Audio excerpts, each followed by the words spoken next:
target exactly that deficiency.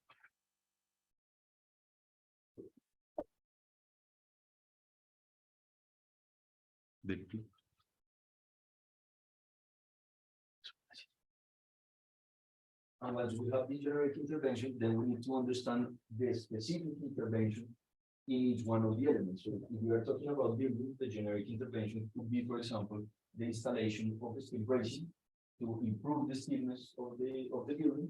But then we need to understand for each one of the buildings, considering those characteristics, how much it will cost, because it is different if I'm talking of an 8 classroom buildings or just 2 classroom buildings.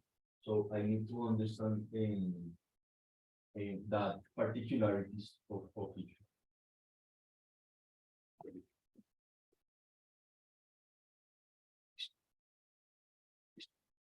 Then we have the same at school level. We need to understand, for example, a particular or a generic intervention that could be the installation of bathrooms. Then we can take that generic intervention and apply to each one of the schools. And depending the size of the school, we have a different we will have a different cost and a different improvement in the quality. And the improvement in the quality will be based on the improvement precisely of this building quality index that we are proposing. And what we will have at the end of model 3, that is the model of intervention, is a data set of different interventions at building and at school level. And this together with some constraints, for example, a budget constraint, we will have the input needed to enter to an optimization model, in which we will select at the end a set of optimal interventions. Now, we are going to see the details of each one of these models, and I will illustrate them with the Dominican Republic case first. First, if we see the model 0, in which is the data processing, I just want to make the note or the relevant distinction between the school level and the building level.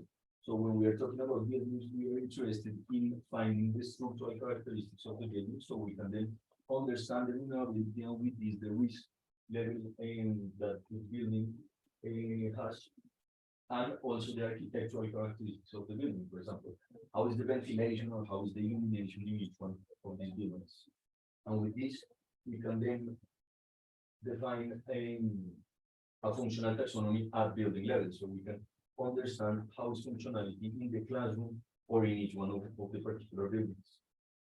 When we talk about schools, what we need to understand is the general architectural characteristics of the schools, the number of facilities, of bathrooms facilities, the number of students, the relation with the students and the build area. And with this, we can obtain the functional taxonomy at school level. And just as a footnote, in relation to the safety taxonomy and the structural characteristics of the building, we have published a paper in the Bulletin of Earthquake Engineering in June last year, in which we presented a methodology to assess the vulnerability of building based on the structural characteristics to be used then in probabilistic risk assessment to obtain different metrics. We go back to the taxonomies. We have a set of different taxonomies in here. I am just presenting an example in which we can see the seismic taxonomy that was developed by the World Bank under the GLOSSY project. And we have also a hurricane taxonomy that you can see, in which we are interested in different characteristics of the building. And then we have two functional taxonomies, one at building level, in which we, for example, try to see aspects such as ventilation or illumination, while if we are talking about the functionality at school level, we are more interested in the student density, the bathroom density in relation to the students, and so on. And if we now enter to the Dominican Republic case study, the Dominican Republic is located in the Caribbean. You can see this is the last Paniola island. In here we have Haiti and we have the Dominican Republic. This is located in the Greater Antilles, just beside Puerto Rico and Cuba. And you can see the location of the different school facilities across the country. We are talking here about 6,000 school facilities with around 18,000 of buildings that serve a community of 1.5 million students. So now that we have characterized the condition of the portfolio, we can see the model 2, that is this building quality index. And what we wanted to measure here is how we can define quality in a holistic perspective. So for this, we define a hierarchy in which the first level we include functionality and safety as the criteria, and then we divide each one of these by different sub-criteria. So for example, in functionality, as we mentioned, we analyze different specific parameters, while for safety, we can include the ratings for as many hazards as we have in the particular cases. And of course, this is included with some different weights, as you can see here, that depend on the decision maker profile. So here you can see some people in there, but when we talk about the decision maker, we are talking about a country, for example, a local authority in charge of the school infrastructure, or even a development bank, or any other multilateral organization. So what we wanted to do with this calculation is that depending on each country or each case study, we can add the preferences of the decision makers and in general the stakeholders in that case. For the particular case of the Dominican Republic, the building quality index that we define is the one presented in this slide, in which for functionality we included ratings in relation to bathrooms, lighting, ventilations, student density, and the age of the building. And in relation to safety, we included the safety level in relation to earthquakes and hurricanes. Of course, we had more information of other type of hazard, for example, flooding hazard.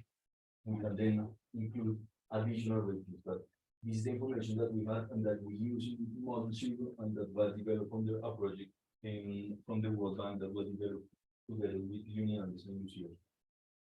So the scores for the functionality were gathered in this project that I was mentioning, were obtained from field visits, existing database, and proxy models, while all the safety ratings were obtained based on a probabilistic risk assessment that was done using CAPRA and G's under distortion. So then the next thing is to characterize or to obtain the weights for these. There are several methodologies. For example, one of the most common is the analytical hierarchy process that was developed by Sati. And another method that we use here is the optimal scoring method, in which we use a very simple optimization algorithm in which we want to maximize the sum of the BQI, and the decision variables in here will be the weights. So we run these with different constraints. For example, the first one is just to guarantee that all the weights will add into one. We can define some lower and upper bounds for each one of the weights, and we can define a polyhedron of constraints that depend on the decision maker. In this case, we define that the earthquake safety level weight should be greater than the hurricane mean safety level, because the earthquakes cannot be anticipated as the hurricane can. So since we have this distinction, we added this constraint, and we also added that the hurricane should be greater than the functional weights. And with this, we obtain a set of weights that we use to calculate then the building quality index. So one can ask me here what happens if I am going to change these weights, or what happened at the end. So for this, we made a sensitivity analysis that I am going to present in a few slides. But for the moment, we will stick with these weights, and we will show the results of implementing the measure. And just to continue here, I want to show you the different ratings. These are ratings that are normalized between 0 and 1. And you can see, for example, that in the Dominican Republic, the bathroom density is very poor in relation to the other criteria. And for example, we can see that lighting and ventilation can be a little bit better the condition of the building than the others. Once we calculate the PQI, we have these statistics. We just to mention, we have a mean of 0.57. In this scale, 0 is the worst case and 1 is the better. We have a maximum BQI in all the portfolio of around 0.8 and a minimum BQI of around 0.2. once we have characterized now the quality of the buildings, it's just like taking a picture of the quality of the buildings in the current condition. Then we need to group them in order to develop large-scale interventions. And so why we need to group them? Because it is not possible to go building by building and design a particular retrofitting or a particular intervention to improve the ventilation. So we need to gather or gather the information of several elements and based on that develop the generic intervention. For this, we start with the taxonomy string database. Then we implemented a process that is commonly known in the literature as the one-hot encoding, in which we have in here a string, a taxonomy string of categorical elements, and we translate this into a binary vector of zeros and ones. So we pass from a categorical a string of 12 attributes connected into a binary vector of around 40 or more, depending on the possibilities of these attributes. And with this, we can then implement a clustering algorithm that is called the expectation maximization Bernoulli mixed model. In here, and for this process, we try with different algorithms to see which one applies better for this particular case study. And we find that this Bernoulli mixed model generates very good results of the group. So in this process, the tricky thing is to understand how many clusters should I divide with that. So what we propose here is just start with the minimum number, that is to implement the expectation maximization Bernoulli mixed model and see if the clustering is acceptable. This, of course, should be done through technical expert criteria. What we wanted to see here is that if the groups make sense from the point of view of the particular taxonomy that I am clustering. If the clustering is acceptable, two groups are fine, then I finish the clustering of school buildings, and if not, I need to increase the number and try them with 3, with 4, and so on. So I will start increasing the number of K, and I will run again the Bernoulli mixed model.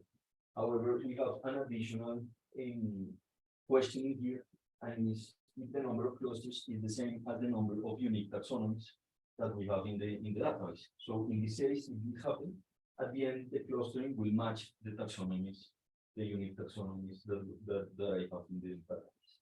So what we want to do with this is reduce them to the maximum number of possible groups in order to develop the generic interventions to them as easily as possible.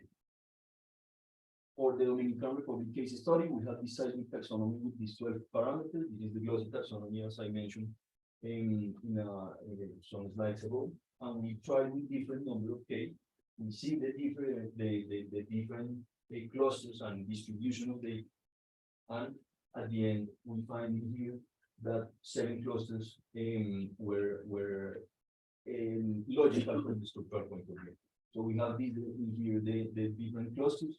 For each cluster, we can identify the most common taxonomy, and we can identify some structural deficiencies that will be targeted then with the intervention that we are going to define. And these structural deficiencies apply to all the elements in that particular group or cluster.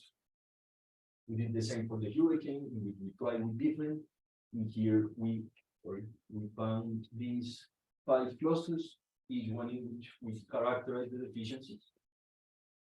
Same for the functional taxonomy at building level. In here, I just want to mention that what the parameters that we included in this taxonomy were ventilation and illumination or lighting, and we use national codes from the Dominican Republic. We use also the context from Colombia, and we compare this with other norms, other codes at international level to characterize if the ventilation, the natural ventilation and the natural lighting were enough for each particular building. And here, what we obtain 2 clusters. We could divide the set of buildings into 2 groups. The first one with functional deficiencies in relation to ventilation and illumination, and the other one with no deficiencies. And this is very particular of the Dominican Republic and of these Caribbean environments, because in here the schools don't have these glass windows that we usually have in cold weather. So in here, the ventilation and the illumination are very well connected, and that's why we only have these two clusters and not more.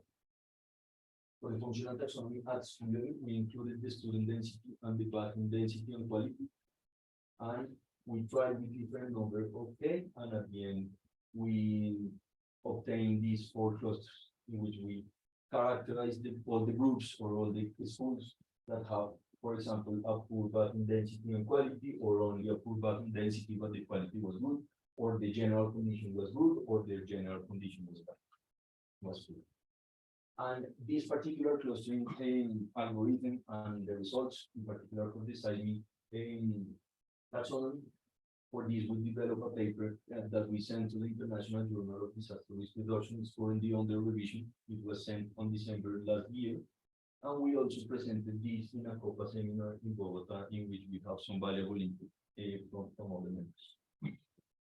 Continuing with the model 3, that's the model of interventions. What we wanted to see in this model is a particular intervention, how much will increase the quality of the building and how much it will cost.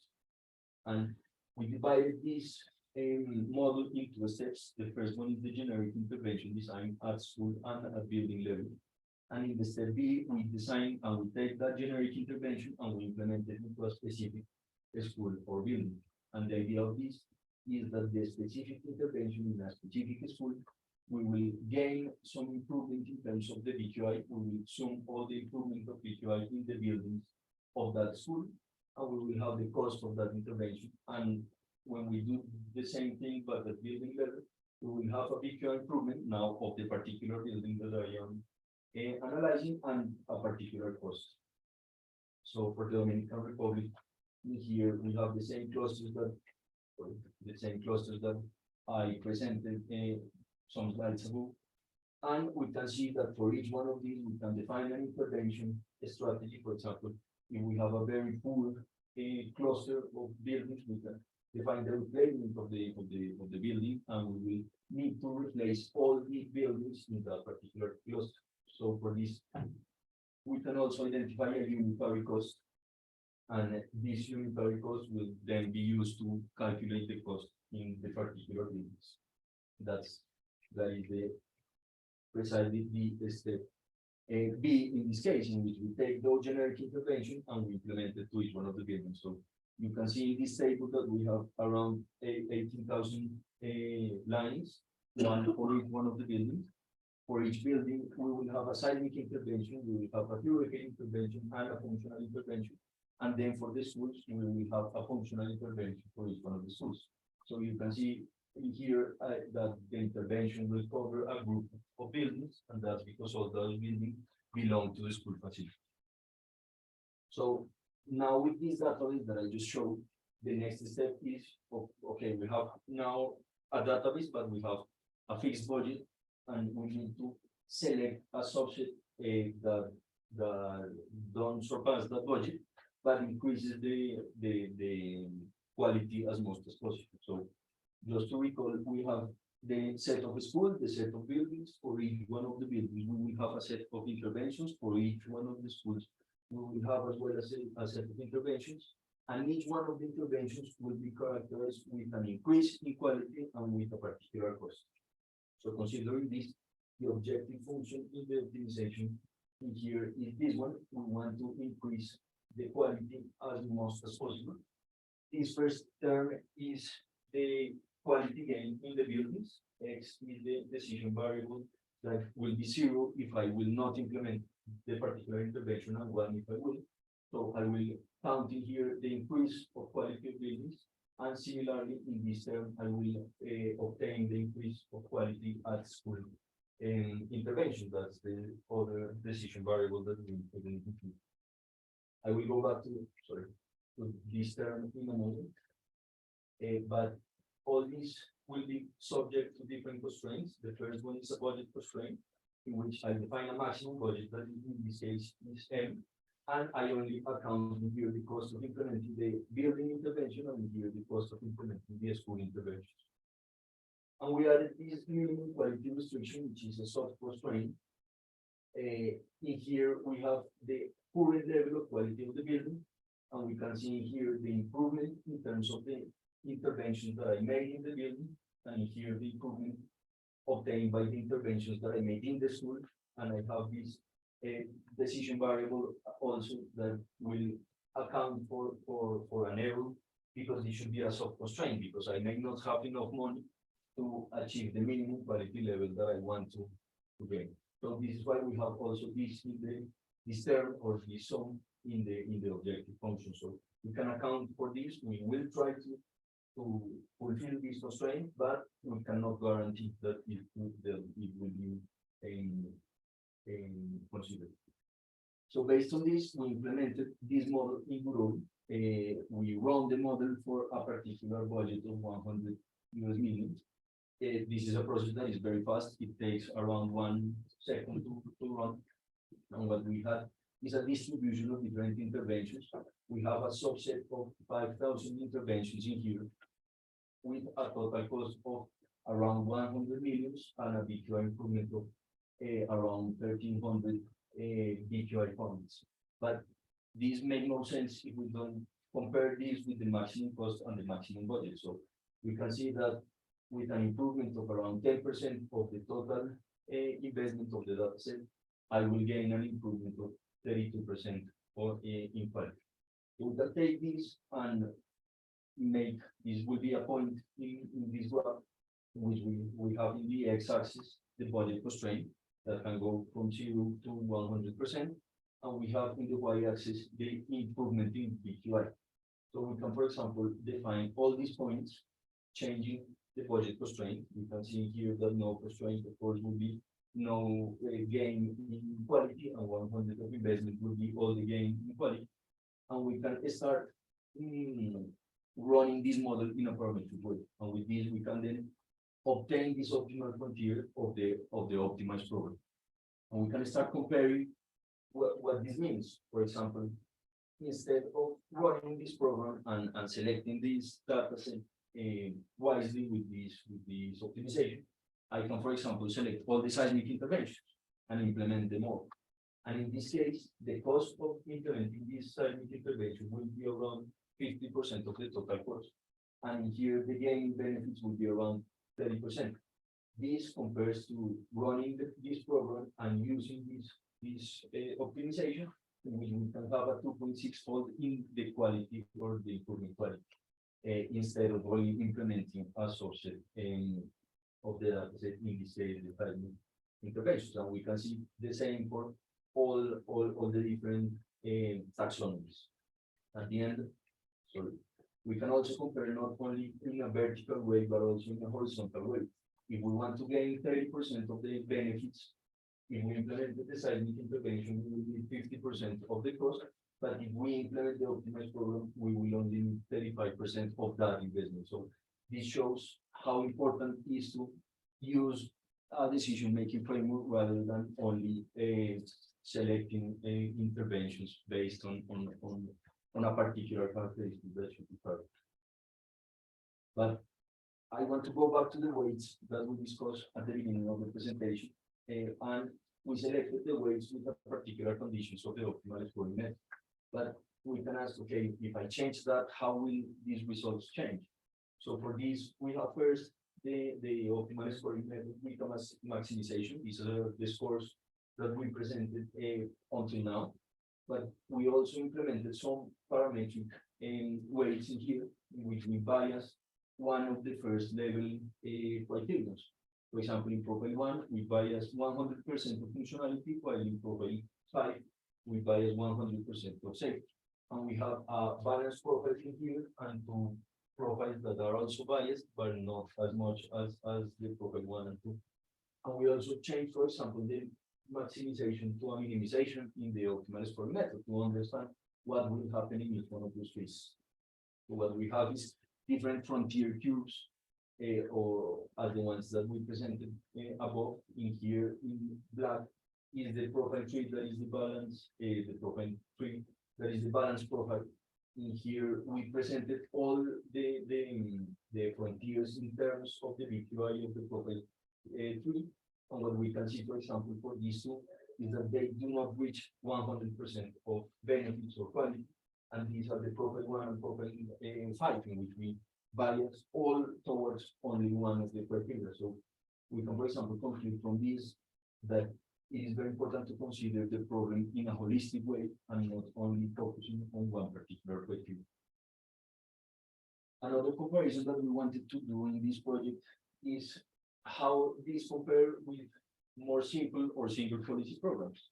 So, for example, we can take the database and organize in ascending or descending order depending on criteria. For example, we can take the students that will be benefited for a particular intervention and implement the interventions first for the small schools and then for the biggest for otherwise. We can do the same for the cost. First the expensive programs and then the cheaper one and on the other side. And we can also use the BQI improvement to do this sorting of buildings. And if we compare this with the optimized program using the optimal scoring method that we presented at the beginning, we can see that all the lines fall behind this optimized program. And we can then calculate the area under the curve and compare with the optimized program. And what we can see, for example, in this particular case, is that if we organize the interventions in terms of the cost, first the cheapest and then the more expensive, we will gain or have a relative efficiency of around 90%. That if we do the otherwise, the other sorting now in descending order, we will only have a relative efficiency of 50%. So we can use this type of results also to take or to generate this type of conclusions that, of course, are not applicable for every case study. They are applicable for this one, but we can then generalize something. This method and the implementation in the Dominican Republic was developed in a journal article that was submitted to Structural and Infrastructure Engineering. We submitted it in August last year, and we get some minor revisions that we submitted a couple of days ago. So we hope to have this this journal available very soon. And also I presented this methodology in the epicenter seminars in London and here in the Encuentro Experiencias de Investigación en Ingeniería in December last year in an event of the faculty. Just as a summary, what we have seen until now are these 5 months in which we first use the data preparation, we obtain the quality index, the clustering, the interventions, and then the optimization. Just to recall, we include technical experts criteria in model 2 and model 3, and the decision maker weights preference were included in model 1 and in model 4. But in some cases, we may not have access to the decision maker preferences from the beginning. So we can implement a simplified or a parametric version of this model in which we change the decision maker to the end to try to present not only one solution to a decision maker, but using some parametric weights and parametric budget restriction to develop an optimal investment frontiers by means of different results. So then the decision maker can take into account the preference, but in a posterior way rather than a priori consideration. Very fast in terms of the parametric weights, we have the same BQI with different hierarchies, with different weights, and we define in this case 3 profiles, one that is balanced, giving 50% functionality and 50% to safety, then the functionality bias profiling, which will give 75% of the weight functionality and 25% for safety, and the safety bias profiling, which we change these weights. The parametric budget restriction we already saw it is to run the model iteratively so we can obtain this type of frontiers. In this case, we will have 3 frontiers, one for each of the profiles. And something that is also interesting from these efficient frontiers is that we can calculate the slope in each one of the points of the tangent line, some kind of derivative of this curve. And we can find where the change of slope is the maximum to find this point of optimal investment level that is also known in the literature as the elbow of the curve. So this parameterized version we implemented to Cali case study. Here we have 300 schools with around 1,200 buildings. We implemented the building quality index. We calculate one for each one of the profiles. We also did the clustering in here, as if you remember in the Dominican Republic case, we have For taxonomies in here, we only have three because we are not considering the European taxonomy in this case because the zone is not prone to that type of hazard. Then in the intervention models, we developed three sets of intervention, one for each of the profiles. The total cost of this set of intervention will be, of course, the same, but the total quality or VQI improvement will vary because it depends on the weights that I am using in each one of the profiles. So if we run this model, we have the different optimal frontiers. We can see the different efficient investment levels based on these elbows of the curve. And we can also generate these graphs in which for different levels of investments, we can see the distribution of interventions. So by means of, for example, how much of the interventions will be seismic intervention and how much will be functional intervention. And if we focus on the first part of the cube of this graph, sorry, we can see that there are many differences between them. So if we analyze the safety bias profile, we can see that most of all the interventions are seismic interventions at the beginning for lower levels of investment. But we can see the opposite when we analyze the functionality bias profile, in which most of the interventions are precisely functional interventions. And if we change and focus on the last part of the graph, we can see that the distribution is almost the same. And this is some kind of logical result because if I have infinite resources, then it doesn't matter what is my decision preferences, since I will at the end only apply them all. So this Cali implementation and the parametric implementation, we also developed a working paper and is under minor revisions of the authors, but it will be soon submitted to Socioeconomic and Planning Science journal. These particular results were also presented in the Asocio a conference in La Sabana, here in Bogota, in the 10th National Conference for Seismic Engineering in La Javeriana, and it was also presented in Finland, in Arto, as near Helsinki in the Euro 2022.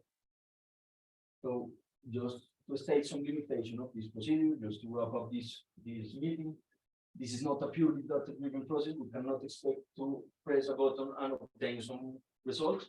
This relies on expert judgment, and it's very critical to include these to ensure the quality and to ensure that the results are applicable at the end. This method should be understood as an aid for the decision-making process, not as a replacement of the decision-making process. And of course, it's very important to state the limitation that the case studies presented in these were presented in an academic context in which we made some simplification over the decision-making preferences. But a natural next step is to implement this in a real case study in which the decision makers can be included from the beginning of the process. Just as conclusions, we developed the decision-making framework for school infrastructure improvement, including 5 models that we discussed previously. The main objective of this is to allocate budget wisely by means of selecting an optimal set of interventions. This was implemented into the Dominican Republic and Cali case study to show the applicability at different levels of scales and different conditions. For example, we allowed or we used here a priori and a posteriori inclusion of the decision maker preference to show how the method can be flexible or have the flexibility of the method to be implemented for each particular case. And in terms of the future work, I think that there are many things that could be improved in this method that can be extended. For example, the inclusion of non-additive utility functions. As we saw, the BQI was a sum, a weighted sum. We can, for example, consider a correlation between attributes, including other type of functioning here. Additional taxonomies can be also included, and for these different clustering procedures can be analyzed. So, we can consider also complementarity and correlation between interventions, how the model is currently defined. For example, 2 interventions in the same building will not reduce the cost, but this can be also considered to consider scale cost economy. Sorry. And the time dimension can also be included. In this moment, the methodology is a picture of the current condition and with a fixed budget. some implementations, some interventions, sorry, but this can be included in time if the budget is not a fixed budget, but for example, an annual budget. And for this, we should include other macroeconomic variables, for example, the monetary inflation that is important in every country, but could be more important in countries of high inflation. And finally, this was implemented into school buildings with the particularities of the school facility, that this would be relatively easy extended to other type of critical infrastructures such as hospital or bridges. I just want to finish this presentation with some acknowledgement. I will like, of course, to thank Juan Francisco and Professor Andres that helped me through all this process to make this method truly valid and robust enough. Also, Professor Dina that helped me in all the process. She received me in London, and she helped me by means of making this method more easily understandable. Of course, all the help of Jorge and Juan Carlos, that they were always available for a meeting and to give some feedback of the process that we were doing, and to all the CIMOC and the UNESCO Chair Research Group members. And finally, I want to dedicate this research project to the memory of Professor Luis Jamil. He was the one that gave me the opportunity to start this PhD, and he was the one with whom we started the discussion of this matter. Thank you very much for all the people in here and the people that are connected.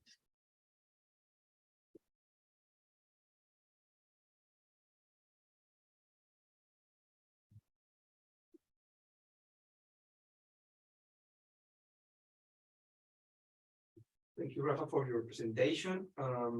Now we are going to, with the questions. So we are going to start with the doctoral committee first. So I want to ask Dina, with the first one, to start with the questions. Dina, you hear us?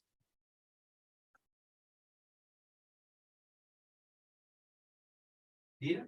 Thank you very much, Juan Francisco, for inviting me to ask questions to Rafael. First of all, Rafael, congratulations on this very comprehensive presentation, and congratulations more in general to the depth and breadth of the work that you have developed within this project and within towards the award of your postdoctoral degree. What I would like to ask you relates to one of the limitations that you have mentioned, and i.e. the need for expert input in both the area of clustering approach and then in the area of the decision on the weighting of the different criteria in order to really obtain robustness and quality in the decision making and in the decisions on the interventions. Can you expand a little bit on how have you addressed this in your current projects, and how do you think that this could be addressed in the future? Thank you, Dina, for your answer. And what you are mentioning is, I think, one of the most important things of this. I cannot hear you though. Can you hear me now? Sorry, Dina, can you hear me? Now, yes. Yes. Yes, Dina. Well, I was mentioning that what you ask is one of the most important questions of this methodology framework. In first place, we have expert criteria, and I think that the expert criteria cannot be taken out. In particular, to define the clustering, we need to include experts in the field to validate at the end the clusters. What we did here was to use at the end, and we used the results from the project that we did in 2019 to validate this, and of course all the inputs of the community in which we use this project. We also have expert criteria in the definition of the interventions. And in relation to the weights, what we needed in here is the decision or the profile of the decision makers. And in this project, what we did, as I mentioned in one of the limitations, is to include some simplification. We decided how the decision maker will think, and we define some constraints in this optimal scoring method. But I think that this should be expanded in further research and projects to include all the possible preferences in the decision making. And here the method that we used was the optimal scoring method, but there are many methodologies that can be used to obtain precisely these insights from the decision makers. So I think that this is one of the most important things. In this project we made some simplifications, but we should consider this in for the implementation of this method, and in general, in any decision-making framework, should be done together with the local government or the other stakeholders that are interested in improving, in this case, the school infrastructure. Thank you for your answer, Rafael. Thank you. Now, Dina, you have any other question? It is all right, thank you. It is fine, okay. Then, okay, Hori, it is now your time for questions. So I don't know if you have any question, Hori. Oh, yes, thank you. Good morning, everyone. And good morning, Rafael. Well, congratulations. I think it was a very clear presentations. And I also read the whole paper. Can you hear me, right? Yes, yes. Okay. I also read the whole paper, which is also a great job done. So congratulations. This is my first comment. Because as you know, I work for the Inter-American Development Bank, a development bank. Well, I'm not an academic person. I'm in the development practice person. So I have two comments from the perspective of the practical development practice from my expertise. The first comment is regarding the clustering technique, which is one of the main subjects of this study. As you know, and you also have been done several studies with IDB. The similar efforts has been done on the clustering previously in the IDB's disaster risk profiles. But IDB study requires the clustering exercise to be done manually, completely manually, or someone has to operate the clustering. That is a huge amount of work, and that is an additional cost from the bank perspective. So there is and also there is a risk of the result of the study may vary from study to study, from consultant to consultant. In this sense, you proposed the clustering process automatically or semi-automatically using a kind of artificial intelligence algorithm, etc. In other words, through this methodology, anyone can easily achieve the high quality of clustering. So I am paying attention to this point, and I think this is a very innovative approach. So again, congratulations. This is my first comment. I hope you will continue your efforts to promote this methodology in the future. My second comment is about the decision-making framework you have developed and you have proposed. Because although you have mentioned of your idea of the future works, but I still have a comment or little concerns as follows.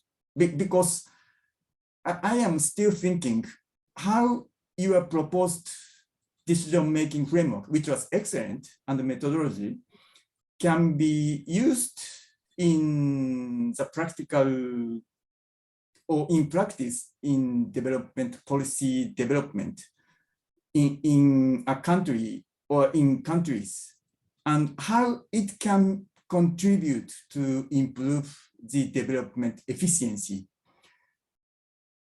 The study you have developed is, or at least for me, seems only a proposal for a decision-making framework or methodology.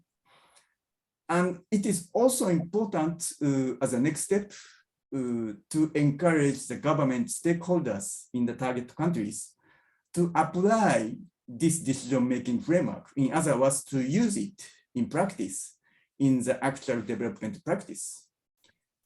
Ideally, the decision-making framework you propose will be validated in the future and take lessons from its practical application exercise in the future. And the lessons learned to be gained will be used to improve the decision-making framework you developed, which will be then used for further other countries, thereby creating a project cycle every time lessons and better improvement and better use of it. In this regard, I would like to know your ideas of how you intend to utilize and promote the decision-making framework in the real world or in some real countries in the future. So this is my second comment. Over. Perfect, Holly. Thank you very much for your comments and for all the observations.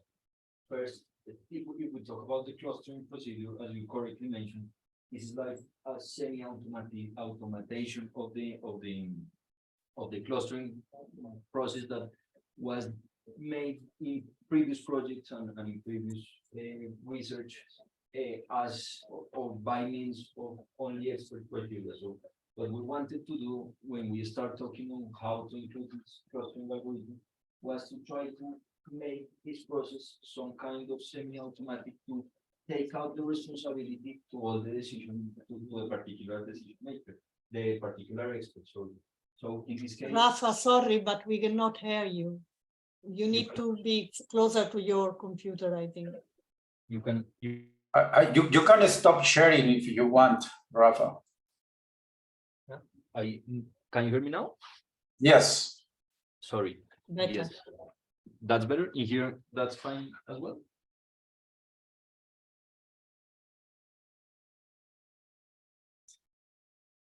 Yes, well, I will be in here. I think that I cannot. I'm not in the camera, but no problem. If you can hear me, that's fine. So what I was saying is that in particular, for the clustering procedure, what we wanted to do is exactly what Hori was mentioning, and is try to automatize part of this process to take out the responsibility of the experts in this case and try to make the process more efficient. And at the end, this is all that we wanted to do with this method, and is in particular to help or aid the decision-making process with the help of different tools that could be included as the ones that we presented in here. And what you point out, Hori, in the second comment is indeed very, very precise, because in here, this is of course an academic context. And I think that this could be in a second step or a next phase, could be implemented in a real world problem together with decision makers. I think that one of the most drawbacks or the main barriers that this implementation will have when it is applied to a particular context, to a real country, is the instability of the local governments in regions such as Latin America and the Caribbean. So we can see, for example, that government cycles are 4 years cycles, but they usually change the ideology of the government. They can change from one period to the other. So this will be very difficult to implement in long-term procedures. So I think that this can be, of course, implemented and should be implemented, but we should also consider all the possible drawbacks. And as you mentioned, this will fit the model, because what we have in here is a first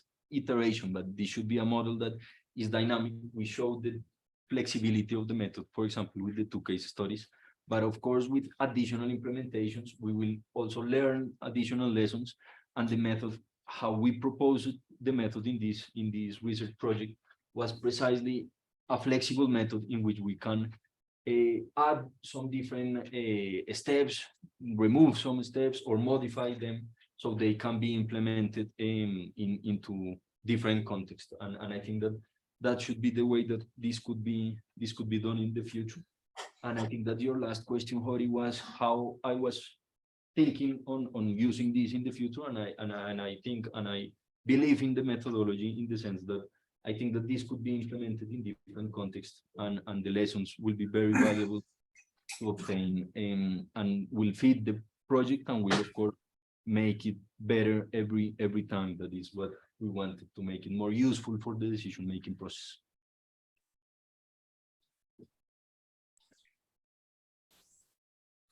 Thanks, Rafael. It's very clear. The point you addressed is, I know that the point you addressed is not easy to answer. Well, I'm still in the learning process of how to convince the country. So well, thanks for addressing, and congratulations again for your great work. Thank you very much, Hori. Thank you very much, Hori, for your questions. Professor Juan Carlos, do you have questions? Thank you. Yes, I have two questions. The first question is about, maybe you could summarize how you include the uncertainty, epistemic and aleatoric, in the whole process, because as you know, for seismic assessment, you have these vulnerability curves that have a lot of dispersion. And also when you go to wind damage and you have the same situation, and every time you include this kind of hazards, you will have a lot of dispersion. And the way you, intrinsically, the hazard, we have this aleatoric uncertainty, but also the way you model, you have the epistemic uncertainty, and all this will add a lot of uncertainty at the end. Also, in the other parts of the process, the intervention of experts to decide percentages of different weights or whatever. So I just would like to know how all that was carried out throughout the process.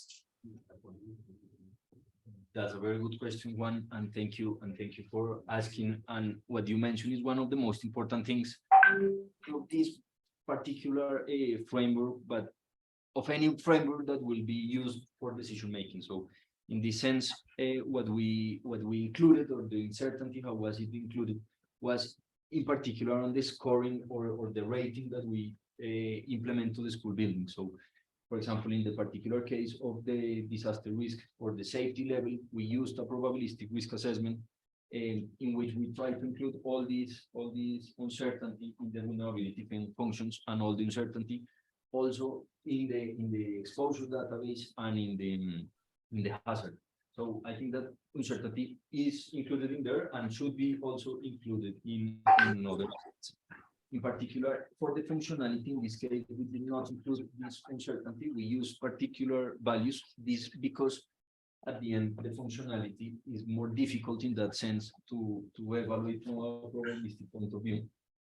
But I think that it could also be included as part of the measure, and I think that the work that should be done, for example, in the qualification of this BQI that we talk in the model 1, can also include some measure of uncertainty that we have not included in this process, but we have discussed among, like, during all the previous conversations. And just to mention the next part, or once we have included all this uncertainty from the beginning and from the input data, there is of course a lot of additional uncertainty and variability based on the decision maker preferences and how they are included in the model. So for that, or to address that, that's why we did this sensitivity analysis, to try to understand how this will affect. And I think that in further implementations, we should consider this and not only present a frontier, for example, of an optimal frontier, but we can present the optimal frontier together with the variability associated with it. So Just to answer your question, one, we included all the uncertainty from the database that we used to give the ratings to each one of the buildings in the different criteria, and we try to understand the uncertainties by means of the sensitivity analysis. But of course, I think that we could include in additional implementations where we can measure it, for example, by means of doing surveys to the decision makers using the analytical hierarchy process, in which it is possible to include these uncertainties. Okay, my second question is about is related with the question of Hori. How is this implemented in real life? That means is gonna be a software that you have some inputs and at the end I can install that in some server for the certain agencies of the country so they can use it, or that's not possible because whatever, or is this I don't know, is that like if I want to actually use it, it is impossible to repeat the process again as you did it for certain cases. So how this could be done in real life for people to use it? And the other related question is if I want to include more hazards, tsunami or flood or other. For example, in Colombia we have also the problem with the weather that will have will affect the infrastructure in certain way. So could you give some talks about that? Yes, one. Thank you for both questions. I'm going to answer first the last one. In cases in which we have additional hazards, it's very easy to extend or to adapt this methodology. What we should do in that case is first gather that information, and once we have it, we need to define a taxonomy system so we can characterize or classify each one of the buildings in relation to that particular hazard. So, for example, if we are talking about floods, we need to understand the height of the building, the type of the structural material, the height of the electrical system, and those type of characteristics should be included in the taxonomy. But at the end, the process will be the same because we will only have an additional classification, an additional clustering that should be done, an additional set of interventions that will be implemented. But for the optimization, we will only have a larger database of interventions. So if we understand the quality in the sense of including also other hazards, that is very adaptable in this methodology. So I think that's very much doable. In relation to the other question, one about how this can be implemented, we had some discussions of that at the beginning when we were making all the coding and everything. In here, we did not want to make a particular software that could be installed, for example, in a government computer in which they can start using it, because I think that this is more than a specific software. This is a framework that we are proposing that could be implemented as it is now, but should have adaptation for each one of the case studies. So I think that this is not easy, or is not the idea of this project to develop a particular software that can be then distributed. What we wanted is to generate a framework, a way of thinking, and a way of decision making.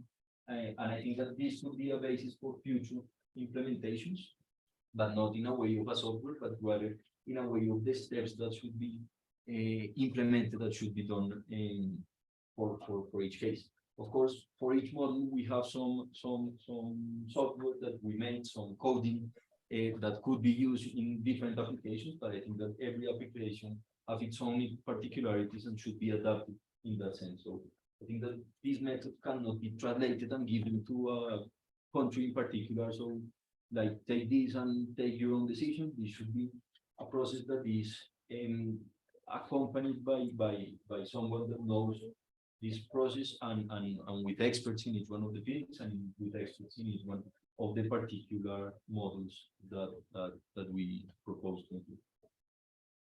Okay, yeah. I just was thinking that OpenSys was born as a platform, not as a software. And it's like that now. You have a lot of tools there, so you use it in the way you need it to solve the problem you have. But at least all the tools are in one place, they have a name, people can include new tools, and it will create a community that in the future could improve or add new functionalities to the methodology. So that's that I'm thinking. Not a closed software that will have inputs and give you an answer at the end, but more like a platform that have a lot of tools that you can use. Yes, Juan, and that's very accurate. I think that if we think in a platform like OpenSea, this of course to be included in that and implemented in that way. As you mentioned, this cannot be a program in particular that is open and installed, but a platform with a community would be very, very helpful. And I think that in that way that could be used also in the future. Thank you. Thank you, Juan, for all your questions. Thank you, Professor Juan Carlos. I think we have like around 10 minutes or less for questions from the general public that we have connected. So I don't know if there is anyone that has question. Here we have here a question from here. Yeah. So thank you for the presentation. It was very nice, very clear. I have two questions. The first is when you obtain the optimal curve for interventions, each run is independent from the previous one. So the question is does it take into account the previous solutions, like you already intervened certain schools, and in the next one they are already included or they're excluded, or each one is a random step of the solution? Thank you, Julian, for this question. This is a very good point, because in the optimal curve that we develop, each intervention or each point in this curve is independent from the previous one. In here, we are only changing the maximum or the budgetary constraint, and we run the model independently from the results of the past one. I think that what you are mentioning is one of the future steps that we were also talking, and is like, now if the budget is not a fixed budget that will be invested in a particular moment in time, we can define a budget that is, for example, an annual budget or a decennial budget or something like that. And in that sense, we can implement or run this methodology iteratively, but considering the previous interventions that were done. So I think that would be very interesting, and that's something similar that was done in the project of Envias that was developed last year in Los Andes, and is to take into account this time consideration. Here, what we are planning or the problem that we wanted to solve is more a picture in the time, a picture now, how is the infrastructure and how we can improve by means of a particular investment in time. Okay, thanks. And the second one is how difficult or would it be to include other type of I don't want to say problems, but constraints that you might have in the implementation of the different retrofitting, like for instance the access of construction materials, or how easy or difficult it is to get them to the place, especially when you have a country like a scenario. That one is also a very good question, Julian, in terms of how the interventions are planned for each one of the schools. So as we did in the module 3, the one of interventions, in which we developed this database of interventions, we can consider those as terms of additional costing that will be included, for example, in rural areas. In rural areas, it will be difficult to get the materials to the particular event, so we can consider it that doing an intervention in that type of buildings will be costlier than doing that type of intervention if it's in a urban area. So I think that by that means is very easy to include it in here if the information is available. I think that this raises another question that is also relevant and is connected with what you are mentioning, and is the scheduling of the interventions. If we are talking, for example, of school facilities, as in here, we don't want to interrupt the educational service by means of doing an intervention. We don't want a school 1 year closed because we are retrofitting it. So we need to understand that the intervention should be also designed for the specific context. So in these cases, the intervention should be planned to be done at the same time of the educational process. So, for example, if we are doing a retrofitting in a particular building, we should account also the cost of the installation of temporary classrooms that should be used in order to don't stop this type of educational service. So I think that the context should be included, and that can also be included as part of the cost, for example. But I think that's an opportunity in which the framework can also include that type of information. Thank you, Julian, for your questions.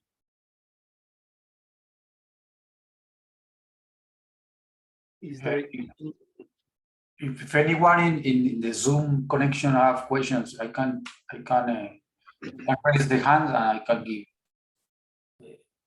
the possibility to talk.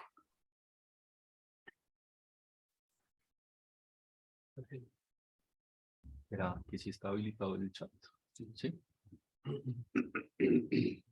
I think there is not any more questions from the general public, so thank you very much, Rafa, for the presentation. Excellent presentation. Congratulations. Now we are going to ask our doctoral committee to stay in the Zoom, and the other person, thank you very much to be and to connect it. Hopefully we're going to have more presentation like this for our PhD candidates that are going to be presenting soon. So we are going to send invitations as we did this time. Thank you very much for your time. Muchas gracias por estar acá. Les agradezco. Ya vamos a quedarnos con solo las personas del comité doctoral. Entonces, les agradezco por su tiempo y por estar acá en esta presentación, y esperamos invitarlos a otras presentaciones de nuestros estudiantes doctorales de la Universidad de los Andes. Muchas gracias.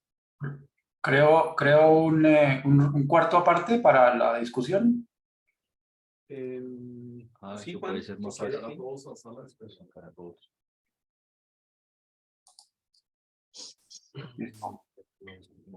So, Jorge and Nina, we are going to, the last part is our internal discussion, you know. Yeah. So we are going to set